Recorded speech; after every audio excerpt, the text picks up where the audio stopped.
Baik, jadi pada chapter 6 ini kita masih akan membahas mengenai intercompany profit, tapi kali ini kita akan membahas mengenai plan aset.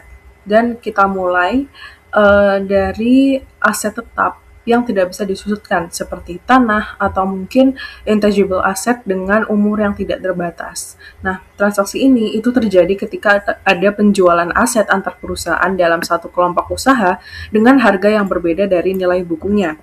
Nah, selisih tersebut akan menimbulkan keuntungan atau kerugian yang disebut sebagai unrealized profit or loss. Nah, secara akuntansi, keuntungan atau kerugian ini itu memang diakui dalam laporan laba rugi perusahaan yang melakukan penjualan. Tetapi dari sudut pandang laporan keuangan konsolidasi, keuntungan tersebut itu belum dianggap telah terrealisasi karena transaksi itu masih terjadi dalam satu grup. Nah, oleh karena itu, keuntungan atau kerugian tersebut harus dieliminasi agar laporan keuangan itu mencerminkan kondisi ekonomi yang sebenarnya. Nah, transaksi antar perusahaan ini umumnya itu tidak sering terjadi, tetapi biasanya itu muncul dalam kondisi tertentu seperti proses merger atau restrukturisasi perusahaan. Nah, dalam praktiknya, arah transaksi itu menjadi hal yang penting karena mempengaruhi perlakuan eliminasi. Jadi, di dalam intercompany profit ini, transaksinya itu ada dua, seperti yang sudah dibahas dalam chapter 5. Ada yang pertama itu transaksi downstream, di mana downstream ini induk perusahaan itu menjual ke anak.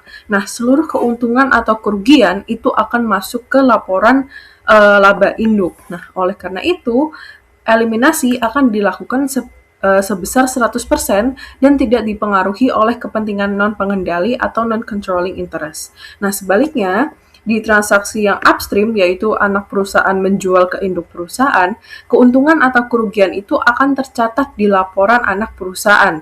Nah, di dalam hal ini, induk itu hanya mengakui bagian laba sesuai dengan persentase kepemilikannya. Nah, makanya eliminasi itu akan dilakukan secara proporsional dan bagian yang menjadi hak non-pengendali atau non-controlling interest juga ikut terpengaruh. Jadi, seluruh keuntungan atau kerugian dari transaksi antar perusahaan dalam satu grup itu tidak dianggap sebagai keuntungan yang nyata sampai aset tersebut itu benar-benar terjual kepada pihak luar.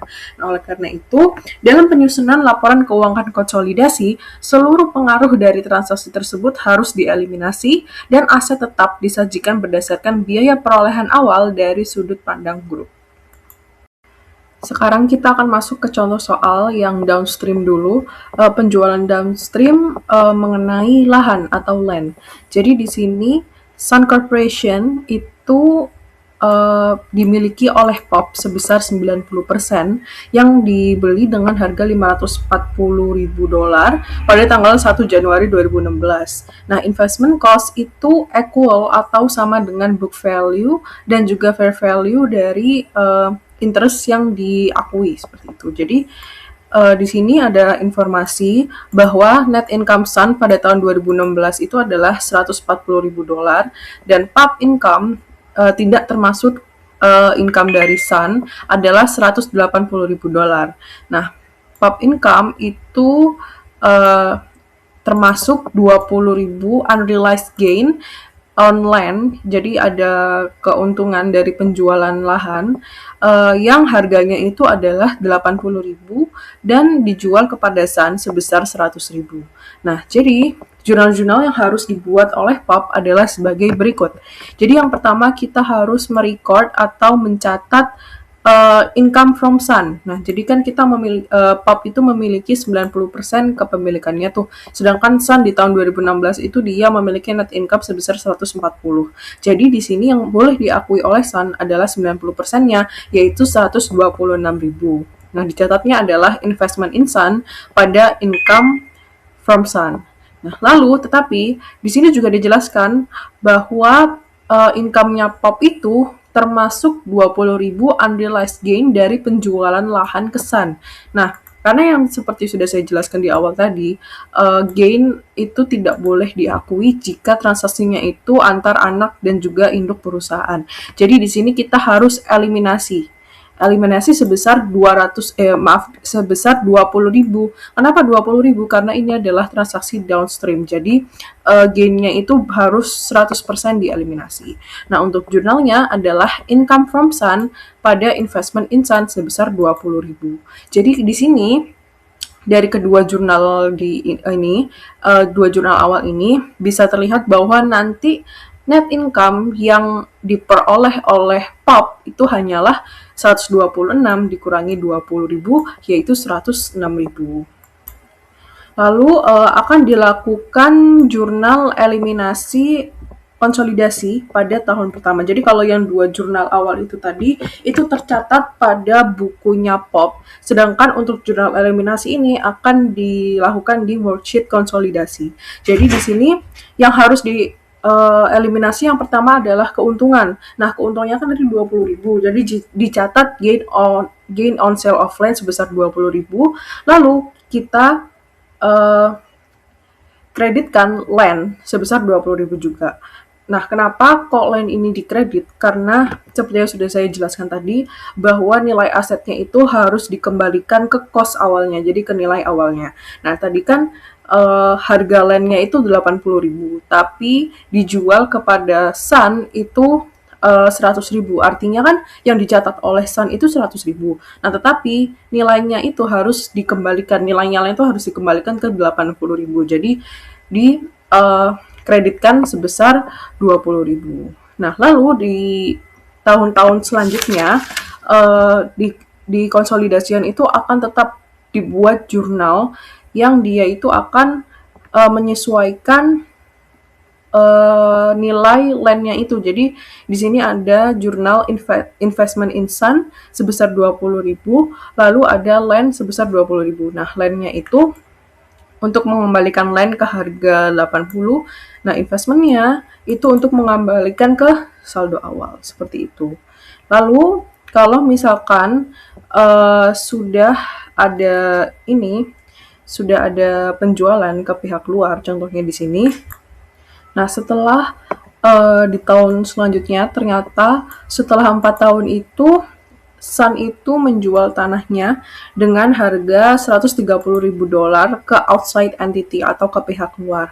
Nah, di sini baru bisa untuk keuntungannya itu diakui.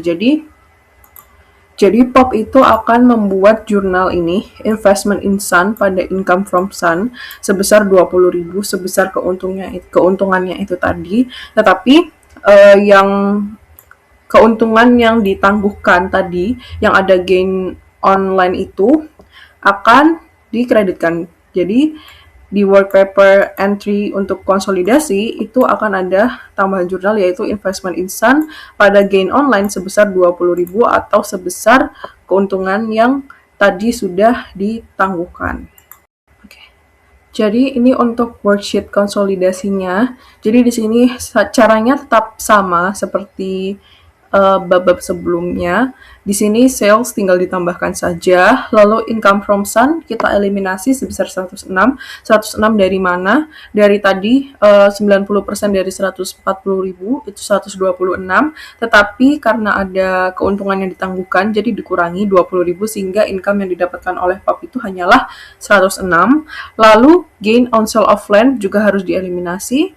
Lalu expense tinggal ditambahkan, lalu non-controlling interest share sebesar 140.000 dikali 10%, itu nanti akan dikurangkan dari sales. Jadi sales dikurangi expense dikurangi dengan non-controlling interest share. Nah, itu adalah controlling share net income-nya adalah sebesar 286. Lalu ada retained earnings statement atau laporan laba ditahan. Di sini retained earnings-nya dieliminasi sebesar 200.000.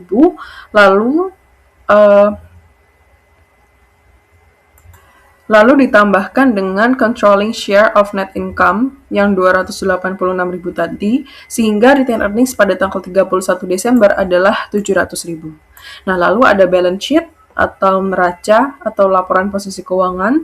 Jadi current asset tinggal ditambahkan, land nih awalnya dicatat di Sun sebesar 100, cuman karena ada jurnal eliminasi yang harus dikembalikan, line itu harus dikembalikan ke jumlah awalnya, jadi kita eliminasi sebesar 20. Sehingga di sini di laporan konsolidasian saldonya line itu tetap 80. Lalu investment in Sun di sini 646, terus dikurangi 106 dari mana? Dari net income itu tadi, dari income from Sun yang dieliminasi.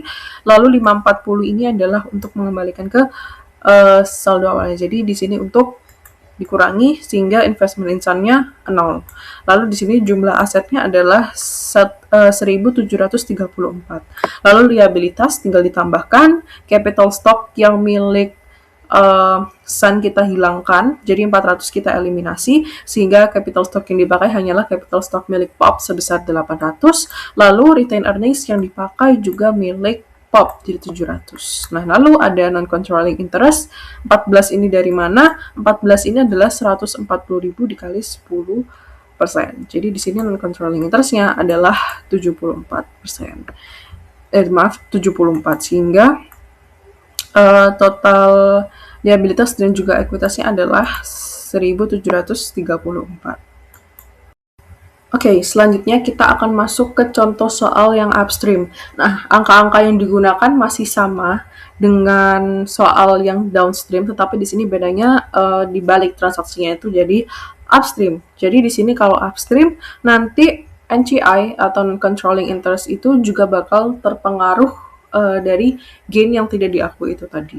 Jadi di sini angkanya sama, jadi POP itu harus membuat dua jurnal pertama, yaitu mengakui adanya income dari Sun, jadi 90% yang diakui, yaitu sebesar 126.000.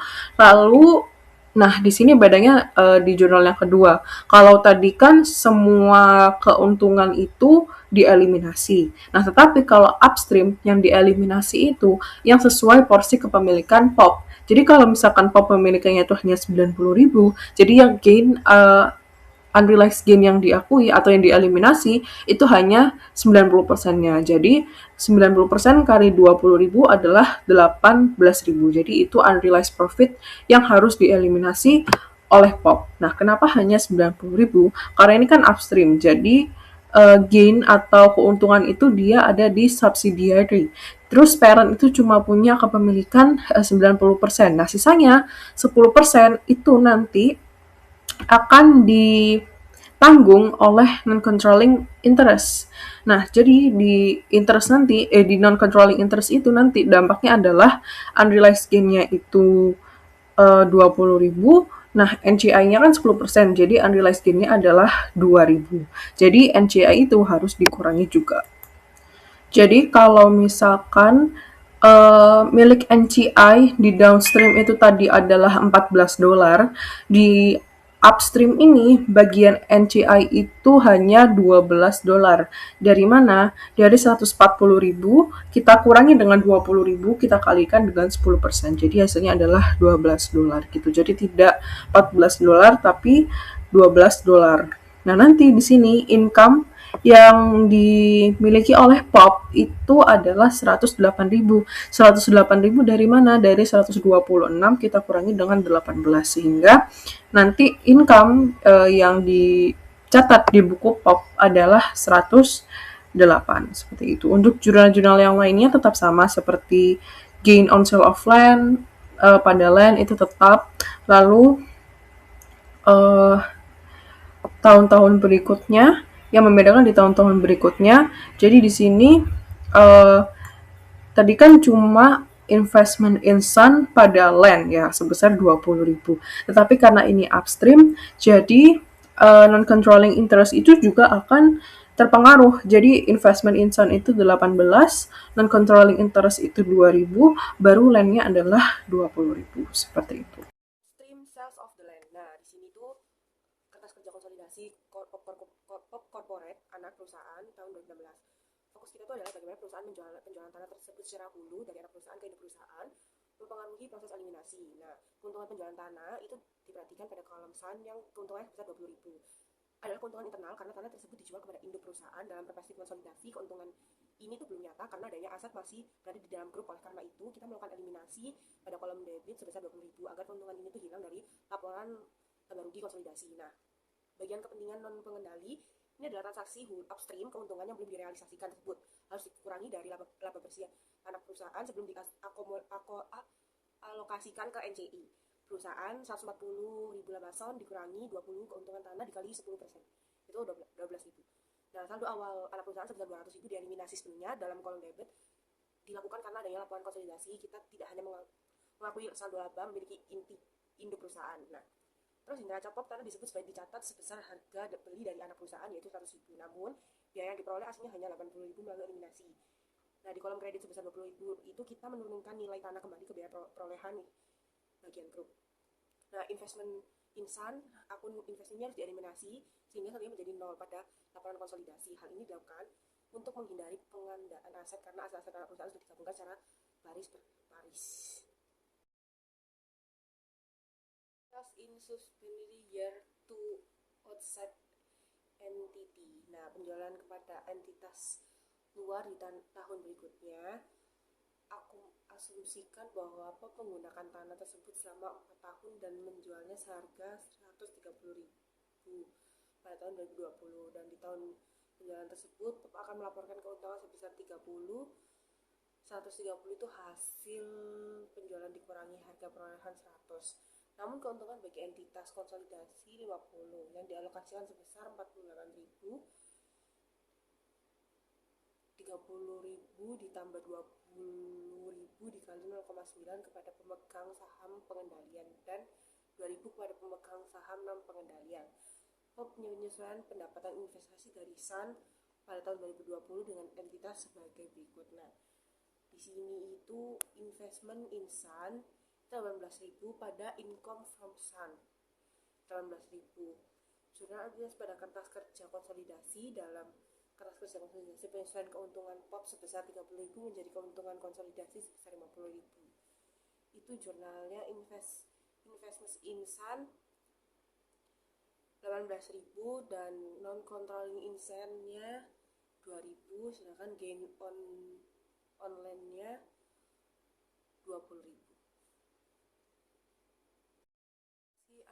Antar perusahaan untuk aset tetap dan khususnya penjualan antara mesin antara induk dan anak perusahaan.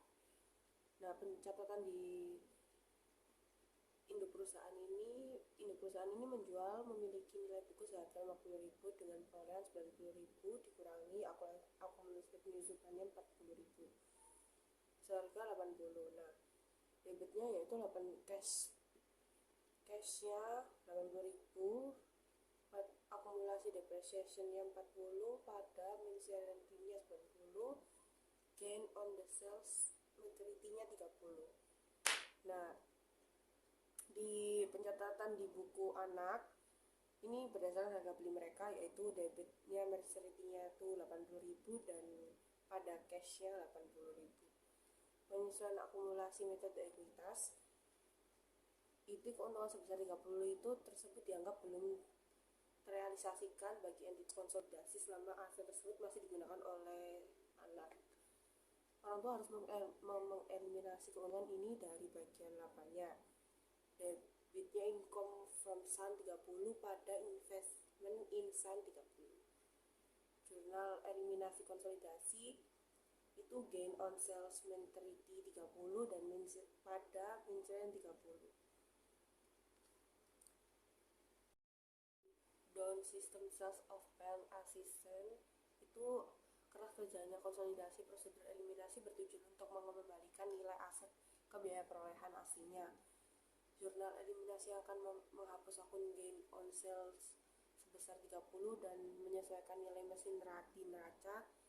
Selain itu, beban penyusunan dikurangi sebesar 6.000 untuk mengkoreksi tahun pertama pada tahun pengurusan sebesar 24.000. Nah, jurnalnya yaitu income from SAN 30.000 pada investment insan 30.000.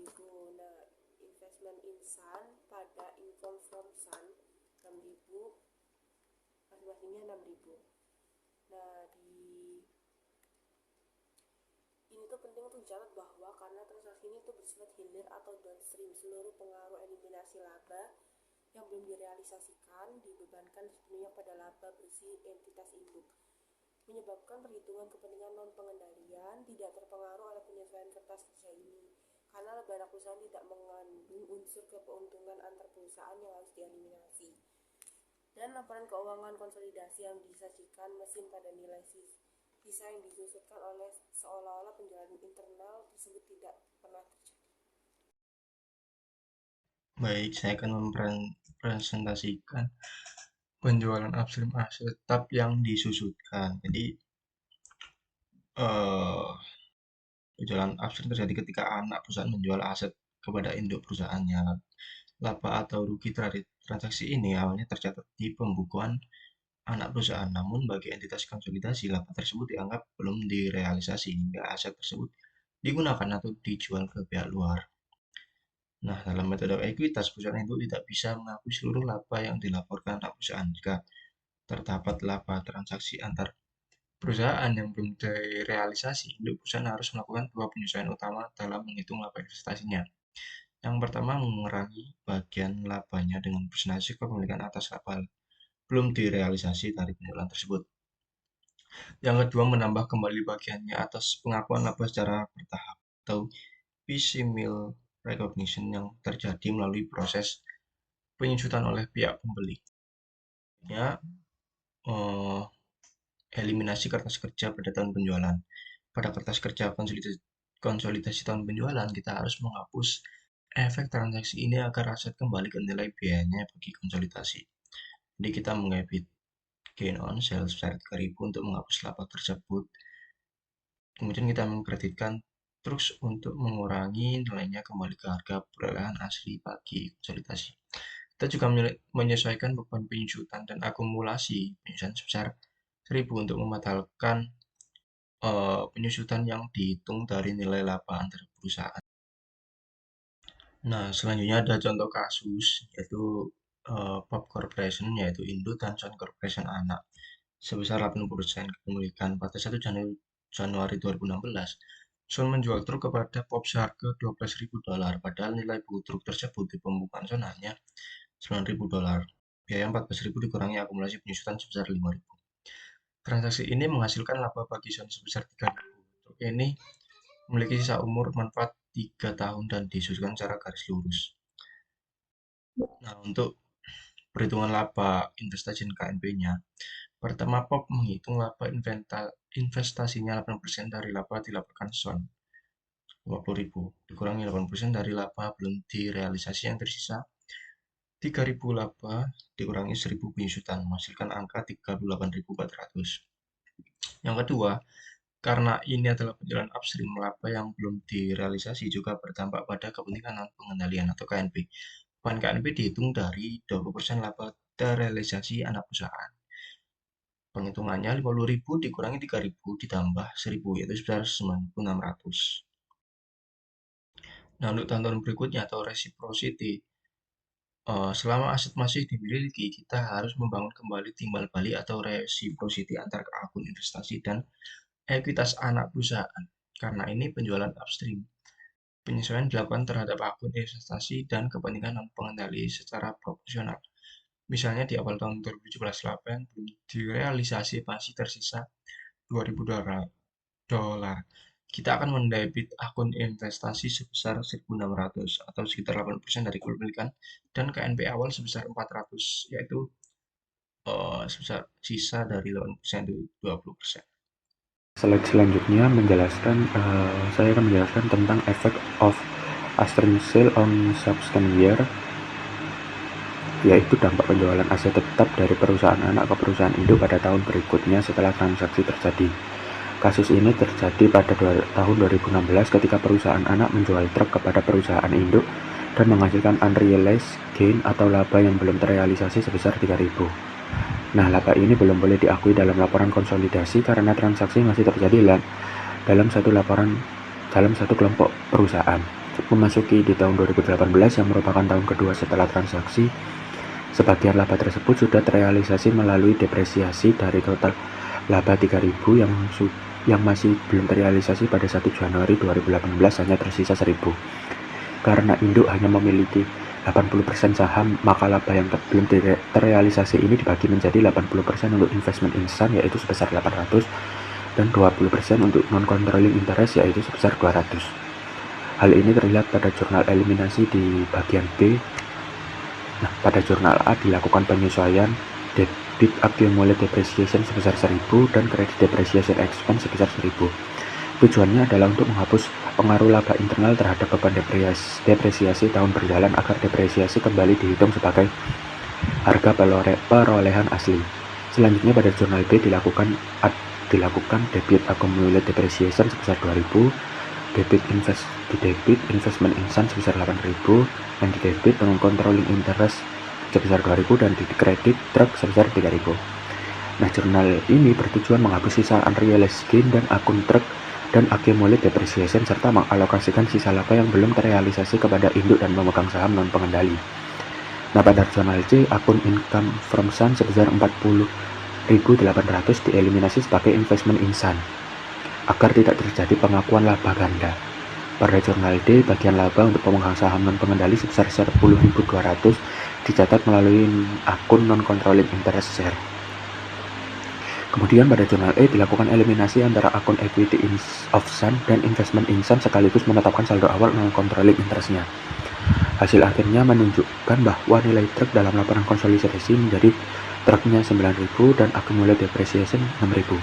Sehingga nilai buku persisnya adalah 3.000 yang mencerminkan nilai sebenarnya bagi grup perusahaan. Nah, selanjutnya saya akan menjelaskan plan asset sold at other than fair value, yaitu penjualan aset tetap antar perusahaan dalam satu grup dengan harga yang tidak sama dengan nilai wajarnya, khususnya ketika terjadi kerugian atau loss.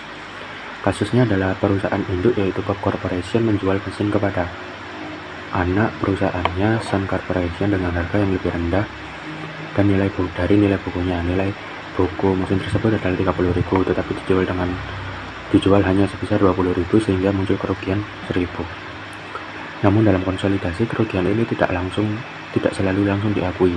Auditor harus memastikan terlebih dahulu apakah harga jual 20.000 tersebut benar-benar mencerminkan fair value atau nilai wajar. Jika memang fair value, mesin tersebut adalah 20.000, maka kerugian tersebut dianggap nyata dan wajar untuk diakui. Tetapi jika fair value sebenarnya masih 30.000, maka kerugian itu hanya merupakan hasil transaksi internal dan belum benar-benar terjadi secara ekonomi bagi grup perusahaan. Dalam kondisi ini, kerugian tersebut disebut unrealized loss atau harus dieliminasi. Pada kasus ini diasumsikan bahwa kerugian 10.000 adalah unrealized loss sehingga perlu dilakukan eliminasi dalam laporan konsolidasi.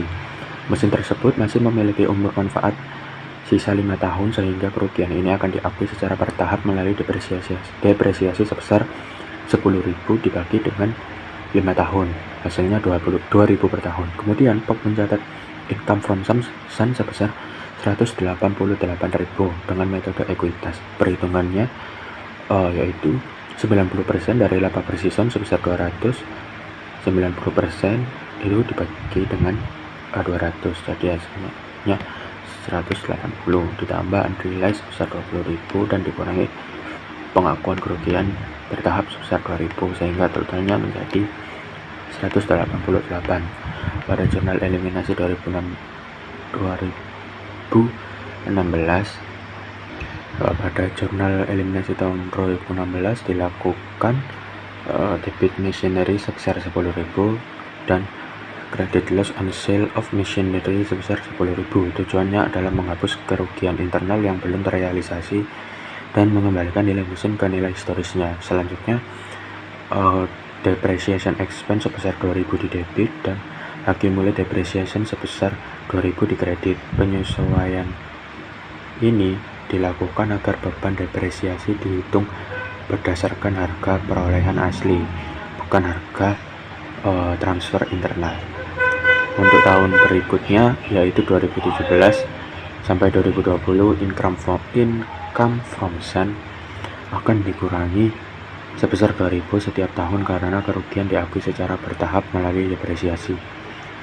Pada tahun 2017, jurnal tambahan dilakukan untuk menyesuaikan accumulated depreciation dan investment insan agar laporan konsolidasi tetap menunjukkan nilai yang wajar. Nah, berikutnya ada contoh konsolidasi antara upstream dan downstream sales of plan asset. Nah, dalam kasus ini Pam Corporation sebagai perusahaan induk memiliki 90% saham Sun Corporation sejak 3 Januari 2016 dengan nilai buku sebesar 450.000. Karena kepemilikan lebih dari 50%, maka laporan keuangan harus disusun secara konsolidasi. Sejak akuisisi tersebut, terdapat 3 transaksi aset tetap antar perusahaan. Transaksi yang pertama terjadi pada 1 Juli 2016 ketika Pam menjual tanah kepada Sun dan memperoleh laba sebesar 5.000 karena tanah tidak disusutkan. Laba ini tidak boleh langsung diakui dalam konsolidasi dan harus dieliminasi sampai tanah dijual ke pihak luar.